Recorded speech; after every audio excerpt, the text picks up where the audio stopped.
Un vrai savant tire ses conclusions de l'observation et des données expérimentales. Les scientifiques étudiant la génétique, la cytologie, l'anatomie et d'autres domaines des sciences expérimentales sont sûrs et dignes de foi, quoi qu'ils pensent par ailleurs de l'évolution. C'est la démarche de la science, mais il faut se méfier dès que quelqu'un se proclame expert en évolution. Pourquoi dites-vous cela? Parce que l'évolution n'est pas une science, mais une philosophie. Les savants se fient les uns aux autres, aussi acceptent-ils souvent ce que déclarent les évolutionnistes, à savoir que l'évolution est une science. Mais ce n'est pas vrai. Que la théorie de l'évolution soit une science n'est qu'une opinion de certains théoriciens de la biologie ou philosophes. N'y a-t-il aucune preuve scientifique à l'appui de l'évolution? Ce qu'on prétend être une preuve de l'évolution est le fait indéniable que tout organisme a des parents, au moins un parent. Quand on applique cette vérité à l'époque où n'existaient ni fourmis, ni grenouilles, ni hommes, cela conduit au postulat non scientifique que la première fourmi provenait d'une non-fourmi, la première grenouille d'une non-grenouille, le premier homme d'un non-homme, et ainsi de suite.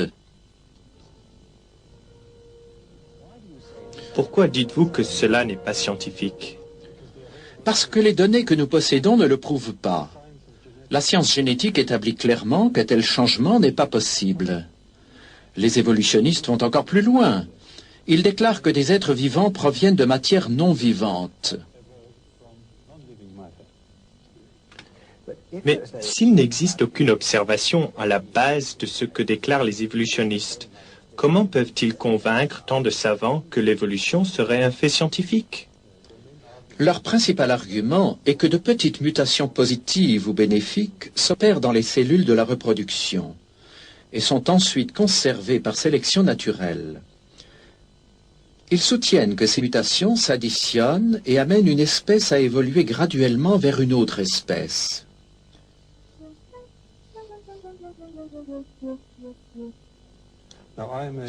Non, je suis généticien et je puis confirmer qu'au cours de toutes les recherches de tous les laboratoires du monde où l'on a produit des générations et des générations d'organismes vivants, jamais, nulle part, aucune mutation positive n'a été observée.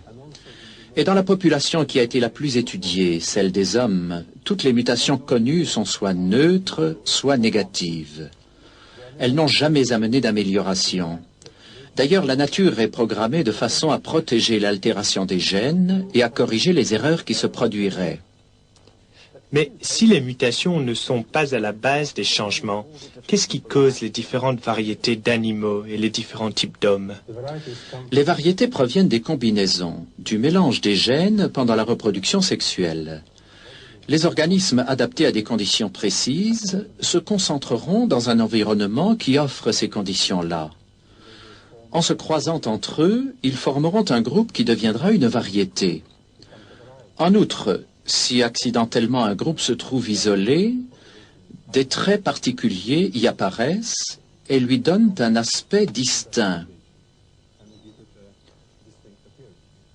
C'est ce qu'on appelle la dérive génétique.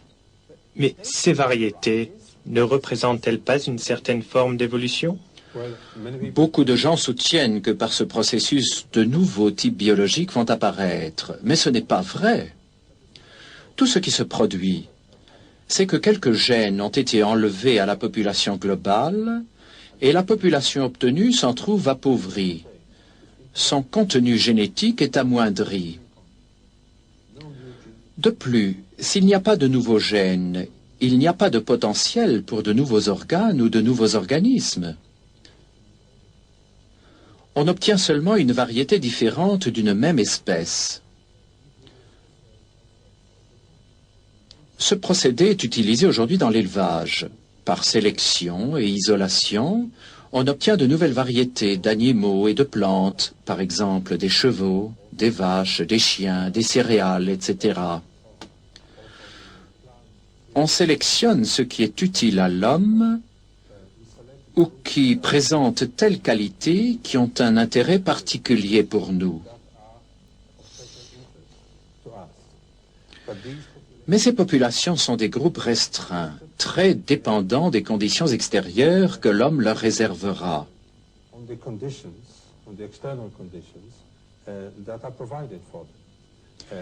Si l'on ne s'en occupe plus, ou elles mourront, ou si elles survivent, elles retourneront à l'état sauvage, en cessant d'être une variété distincte.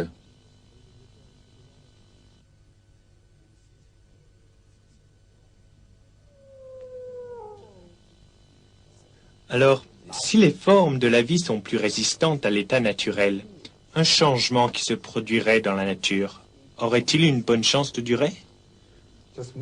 Le simple mélange de gènes dans des conditions naturelles ou artificielles ne produit pas de nouveaux gènes. Pour qu'il y ait évolution, il faudrait de nouveaux gènes chargés d'informations génétiques. La science ne connaît aucun processus naturel qui produise de nouveaux gènes, que ce soit par isolation, par sélection, mutation ou croisement. Cela est impossible. Pourquoi alors apprend-on aux enfants qu'une espèce peut évoluer en une autre? Je crois que c'est parce que les évolutionnistes ne veulent pas accepter l'idée que les gènes contiennent autant d'informations utiles, c'est-à-dire assez pour chaque fonction précise que doit remplir chaque organe. C'est seulement depuis que nous savons lire le code génétique que nous connaissons la quantité d'informations contenues dans ces gènes.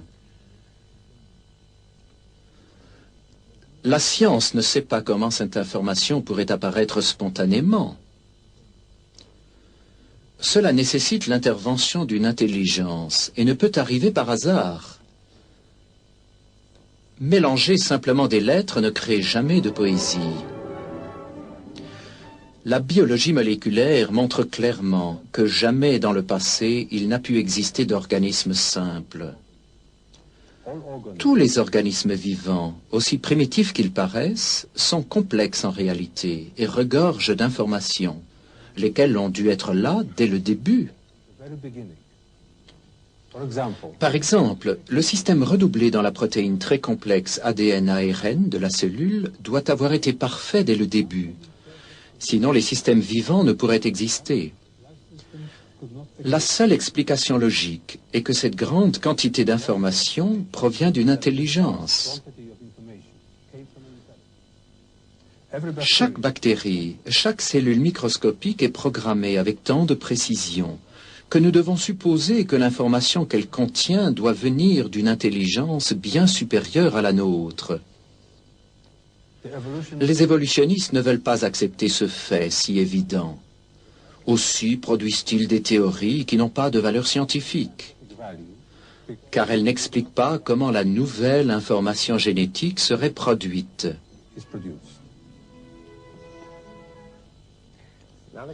Il est curieux que les livres d'école et ceux d'histoire naturelle continuent d'affirmer que les savants acceptent l'évolution comme un fait scientifique. Le programme que nous venons de voir montre des savants qui s'opposent absolument à cette idée. Ils refusent même à l'évolution la qualité d'hypothèse scientifique. L'idée d'une évolution graduelle des hommes à partir de créatures telles que les singes australopithèques n'a aucun fondement et doit être rejetée. La complexité se trouve au commencement.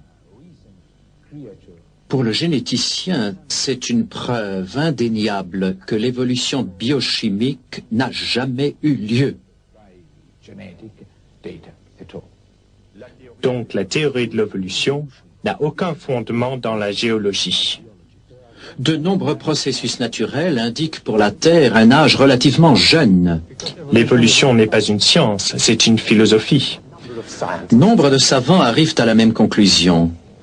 Ils déclarent que si on continue à croire à la théorie de l'évolution, malgré l'évidence incontestable qui s'y oppose, c'est bien pour une raison philosophique et non scientifique.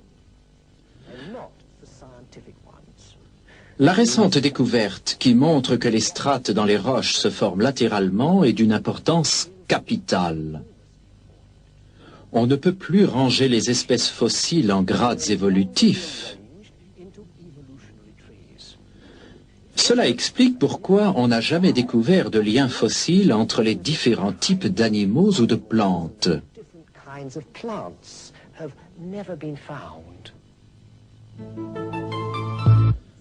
Les personnalités scientifiques qui ont été présentées dans ce film ne sont que quelques-unes parmi les milliers qui sont arrivées à la même conclusion. La théorie de l'évolution n'est qu'un conte de fées pour des adultes.